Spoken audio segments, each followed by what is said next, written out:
Hey everyone, good morning, happy Tuesday. James Azar here with CyberHub Engage. We are live on YouTube, 10 o'clock Eastern time every single day, so make sure you subscribe. I'm actually on YouTube right now, so if you want to comment, ask questions, do so. I'll be able to answer and we'll be able to interact more than just you listening to my voice. We continue to honor Kobe Bryant this week. Every single day this week, I'll be sharing a different Kobe item, but we have replaced our whiteboard with probably one of my favorite Kobe images, him of a champion, a competitor, and a true master of his craft, that is basketball. But before we reminisce, because this show, well, we want to honor Kobe, is about cyber, let's get into today, Tuesday, January 28th, 2020, and here are our headlines. For those tuning in from Cybertech Israel, a shout out to the guys in Cybertech. We really wanted to be there this year. Unfortunately, we couldn't. We'll be there next year. Until then, I hope you guys are having a great time out in Cybertech Israel, one of my favorite conferences to go to. It's just awesome. And let's get into today's headlines. Cyber attacks targeted world leader planes. Hackers acting in Turkey's interest believed to be behind recent cyber attacks. The FBI releases alert on Iranian Hackers Defacement Techniques. Ryuk and Sodinokibi Surge as ransom payments double. And a Zoom bug could have let uninvited people join your private meetings. And now for your daily cyber briefing, brought to you by our friends who are at Cybertech right now. Get Smart Eye. So if you are there, stop by their booth and give them a shout. If not, go to smarteye.com for a lot more information on their revolutionary biometric app to secure your business and your personal life. And now let's get into today's stories.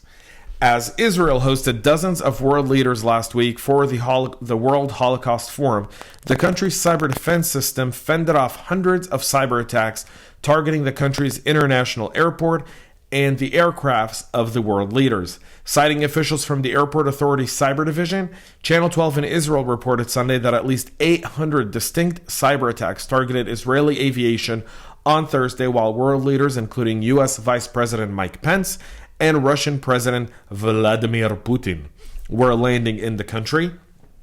All of the attacks were successfully beaten, officials said. The attackers came from Iran, China, North Korea, Russia, and Poland, the report said. The attacks were directed at the airport and the aircrafts and were aimed at disrupting the flight path of more than 60 planes carrying head of states, kings, and presidents who were in Israel for the event. Officials said Israel was prepared for the onslaught because security preparations for the high-level diplomatic gathering included planning for such attacks. The announcement came just 2 weeks after a January 12th cabinet decision that placed Israel's aviation infrastructure under the protection of the National Cybersecurity Authority, a division of the Prime Minister's office that coordinates the country's defenses. The growing ubiquity of networked systems in airports, control towers, and planes has increased the dangers of hackers successfully penetrating air traffic computers and causing chaos and devastation, including the loss of life. The U.S. and Israel and other nations have all responded to the threat in recent years by dramatically increasing their investment in cyber defenses for these systems. Hercules, a special project of Israel's Cybersecurity Authority, was launched in 2017 to map out the dangers to aviation and develop solutions, including R&D, international cooperation, and new trainings for pilots and other related personnel for handling various aviation cyber emergencies.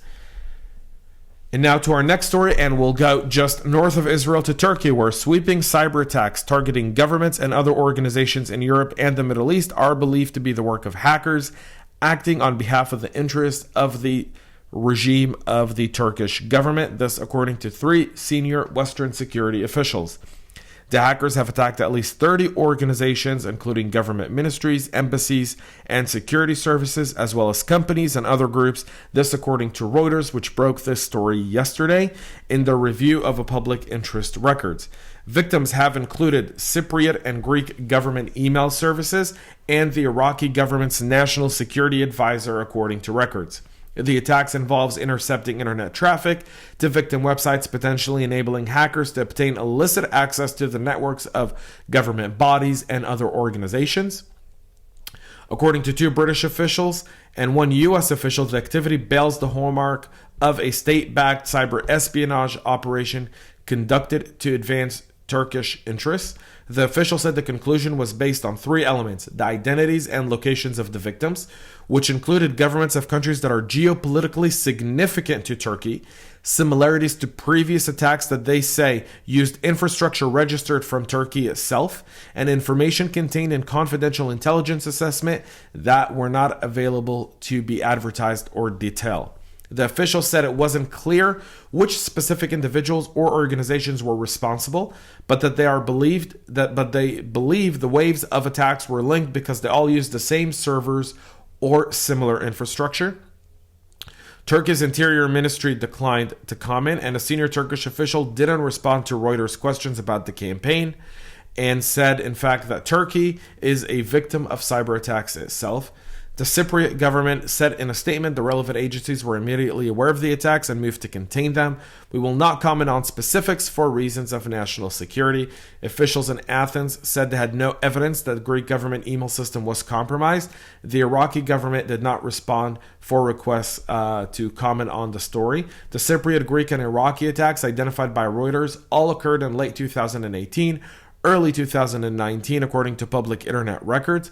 The broader series of attacks is ongoing, according to the officials, as well as private cybersecurity investigators.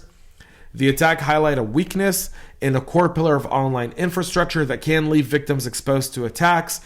Simply, hackers used DNS hijacking. This is according to most experts that have seen this. By reconfiguring part of the systems, hackers were able to redirect visitors to imposter websites such as fake email service and capture passwords and other text entered. Reuters reviewed public DNS records, which showed when website traffic was redirected to servers identified by private cybersecurity firms as being controlled by the hackers. All of the victims identified by routers had traffic to their websites hijacked, often traffic visiting login portals for email services, cloud storage servers, and online networks as well. The attacks have been occurring since at least early of 2018. While small-scale DNS attacks are relatively common, the scale of these attacks is alarming. The official said they believe the attacks were unrelated to a similar campaign used in late 2018. Victims also included the Albanian state intelligence. Again, that's according to public internet records. Albanian state intelligence had hundreds of usernames and passwords compromised as a result of the attacks. This according to one of the private cybersecurity investigators who was familiar with the situation. Civilian organizations of Turkey have already been attacked. The records show, including a Turkish chapter of the Freemasons, which conservative Turkish media has said is a link to US-based Muslim cleric Fethullah Gulen, accused by Ankara of masterminding a failed coup attempt in 2016 to get rid of the dictator Erdogan, who is currently taking democratic Turkey into a complete and absolute Islamic theocracy and essentially doing the transition there that happened in Iran in 1979.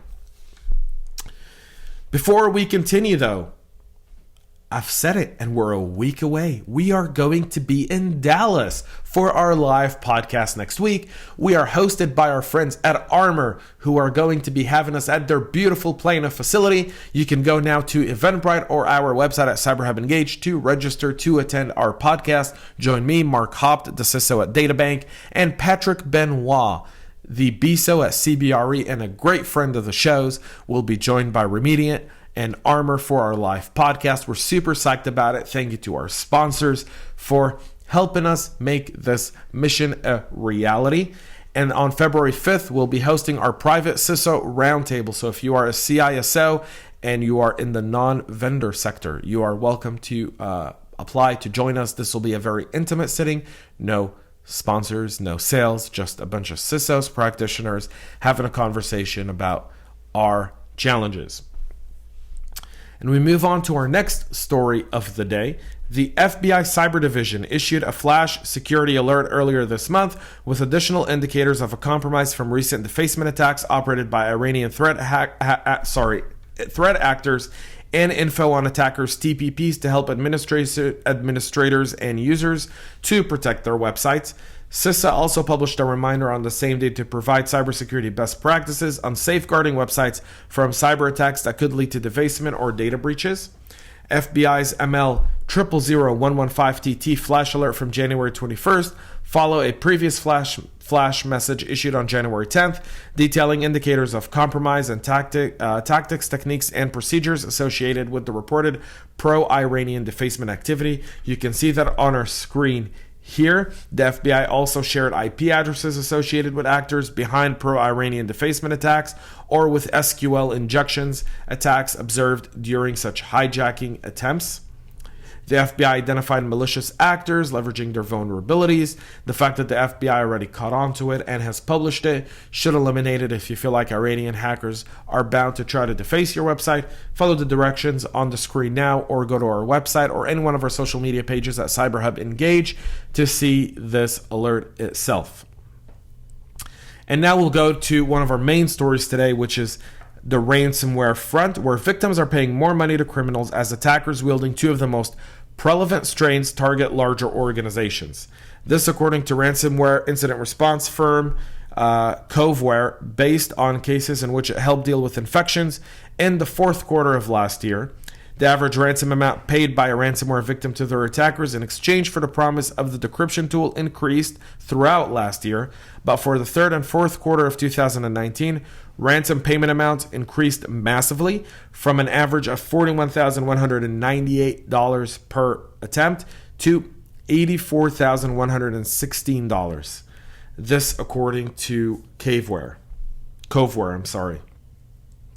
The doubling of the average reflects the diversity of the threat actors that are actively attacking companies. Attackers using Ryuk and Sodinokibi, aka Revel, are increasingly focusing their attacks on large companies where they can attempt to extort the organization for a seven-figure payout. It says, noting that the average Ryuk ransomware payment last quarter was $780,000. Sodinokibi last year seized the ransomware as a service mantle from Crab after its developers announced they were retiring. The ransomware as a service model involves developers taking a cut of every successful ransom payment received by their affiliates who actively infect systems with a version of the ransomware that includes their unique affiliate ID. Sodinokibi was the most prevalent form of ransomware seen in 2019, especially in the fourth quarter. Different affiliates may have different specialties, with at least one Sodinokibi ransomware affiliate specializing in hitting MSPs. Last year, a number of smaller ransomware as a service variant also continued to target victims, specifically small business. For these variants, including Dharma Snatch and NetWalker, Covert said attackers may demand as little as $1,500 for a decryption tool. How do attackers get in? More than half of all ransomware outbreaks trace to attackers accessing organizations via weak or stolen remote desktop protocol credentials. 26% of the attacks involved email phishing, and 13% trace to attackers exploiting software vulnerabilities. One commonality across all types of the tools is that attackers overwhelmingly continue to demand ransom payments in bitcoins. Covert says only about 1% of ransom demanded payoff in another digital currency, such as Dash. In some cases, organizations that fall victim to ransomware can make use of free decryptors, for example, via the public-private No More Ransom project. Some may also be able to tap cyber insurance policies to help cover the costs. In Q4 of 2019, average downtime increased to 16.2 days from 12.1 days in Q3 of 2019. The increase in downtime was driven by a higher prevalence of attacks against larger enterprises, who often spend weeks fully remediating and restoring their systems. Establishing enterprises have a more complex networks, and restoring data via backups or decryptors takes longer than restoring the network of a small business. When victims do pay attackers for the promise of a decryption in Q4 of 2019, 98% of them received a working decryption tool, which points out to the fact that paying gets you restored, but just paying altogether is just bad policy. And I know it's easy to say it sitting behind the mic, but it really is.